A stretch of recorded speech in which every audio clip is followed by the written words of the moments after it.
Bhí táiliúr an fádó agus firín beag bíteach leisciúil bhí an. Ní amach sé tápa ó bhlíon go bliain a chuidir na gaisce. Láháin dúirt tú átha leis. Tánaman deola deirsaí, cean fannach ní mín tú agus cúpla láid bid áiltra tain. Bhín táiliúí ná an gortaí. Heise sé sósa hen go má agus far se maid de siúil, agus saoil leis bór thóid aibde. Nuair a se bhád said mu a chunig sé úlach ílach leachtaí bhóid, agus bhí carnan mór miltógaí an laiad. Háring a táiliúí ar gohhaide úlach ílach, agus bhhar sé slán mór gan na miltógaí. Thosa sé cúide ó cheann go ceann go dtí gúir sé amach gur gá chéad míltóig mar dhéige. Daltaí ar sin i dtí táiliúr agus chunéad sa bór. Bhí sé gimocht leis go deo go dtí go tháinig sé go dtí cosleán mór se.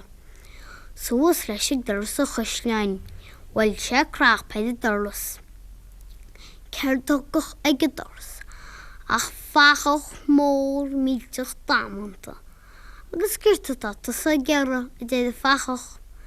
Bhí measú le cúpla aibde dtí táiliúr. Bhfuil lige fachach scart mór gáirí es. Agus girta san anaíonna. Manam gwarme, gá chéad le níon ar bháin. Óra dheola dtí fachach isteach leat go bhheicimid. Manam gon dealtain tíochta sin isteach leis a táiliúr. Ní sé chéadhátá le duine ná ámadú tú bhil le an tine. Dí áréiteach dtí táiliúr 19 hain, mar bhí sé go má nach mór an bhí sé hain an anampur. Bhuiléon rópa má fádad a dtí táiliúr leis bhachach. Tá neart rópaí sa teach seo a dtí fachach. Bhfuil tú leit an rópa is fuide sa teach. Bhfuil feid an fachach canna go rópa, agus é sé spleach bhí an, bhí sé gusan i rampur, agus bhí sé de gail. Ceann go chluig an rópa go cheangan na crínte sin a dtí táiliúr leis bhachach. Ceann go le fachach chluig an rópa go cheangan na crínte. Nis cás timppla na go déile go mbeadh chailí agus téadán. Céidir tú dtí fachach?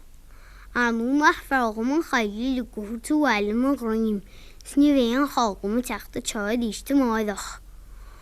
Óra dheola réasa dtí fachach.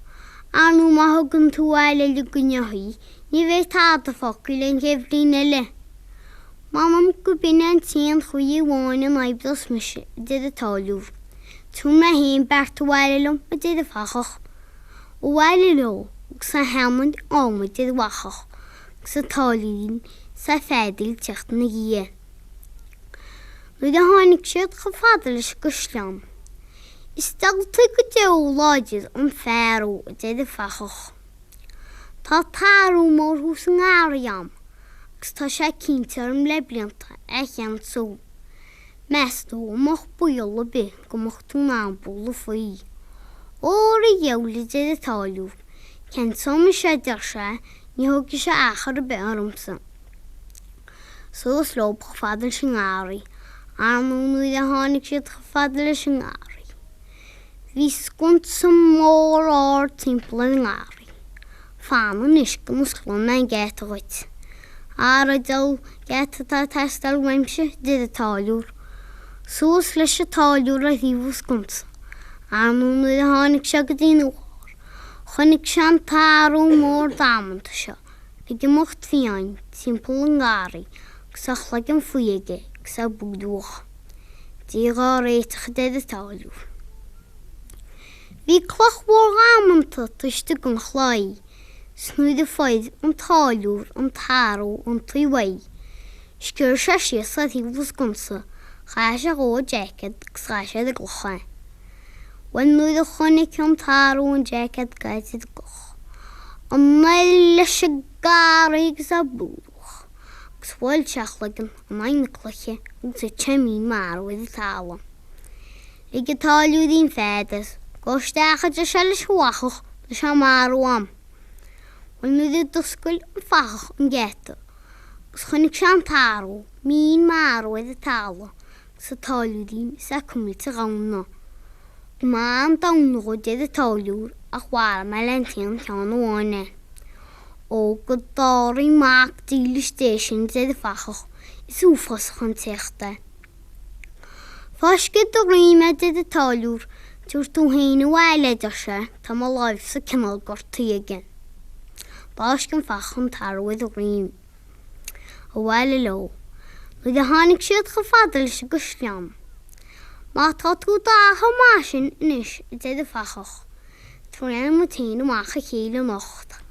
Gysien chwy y drwyel am y cheile. Mae brifwr am tarw. Dyn fforgol y colmgo. I syson chyn dyn e'n iego. Gyda cymryd caen ys tŵsgyfeis rei. Tá go maid y talwr. Fi gma, snwyr gohog. O maid i fi'n tarw gofro. O mach leis y talwr sy'n gro. Sgroch se leis craig yn y tydd. Stŵr se gryng se mal go. I sgil se mal o sys tystig choch y deda. Liag o'n ús yn bawd mor damd se. Is liag o liag yn tarw yr hen hifw awd. Is he yn fyrt y stach again. Has yn ffachach o galpon tyddif schochlogo.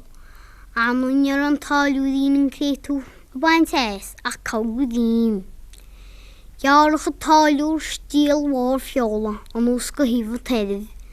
Wain y tygri min o anes sgil y chan chydeli sys y mala. Fi'n ffachach o galp os y galp gyda siatl cwy. Fan y sian alwyd y talw'r.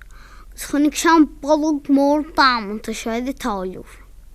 Wel go iddyn bewg. Ni ac mewn air oedd if sa syl fi'n anna naid o dychilet. Hebi cawl twchachyd chorbe. Dalbas mae gydamsyd edrych talwr. Simnach mewn mwgwn am chorbe. Mae fi'n ein ffysyn ffaciad cych mwyn y siagde. Ac cert y tatw yn y leis chorbe edrych ffachach. Arnw tam sy'n anna sgil o mach ddys gyn srof y be. Y gairi, bydd hyd y sgim, gos hasen sgim y stach yn olwg. Arnw ni yn olwg o hase, ach y stach o grec yn tydydd, i sut yn iwl o mach ddys dyn nawlar. O gydori dys yn dedd y ffachach, cach eir yn y twa. Arnw tatws yn anr y cael un o, ag sbe cwmport ddaid. Rwg y ffach a sgim. Os yn sgim y stach yn y wolwg. Sy'n mi'n marw edrych talo. Os yn talwr y goedi. Stan y cwslion. Gs y talo. Gs gach ar on y talwr. Sta siai ffedil I ddifo chwyn.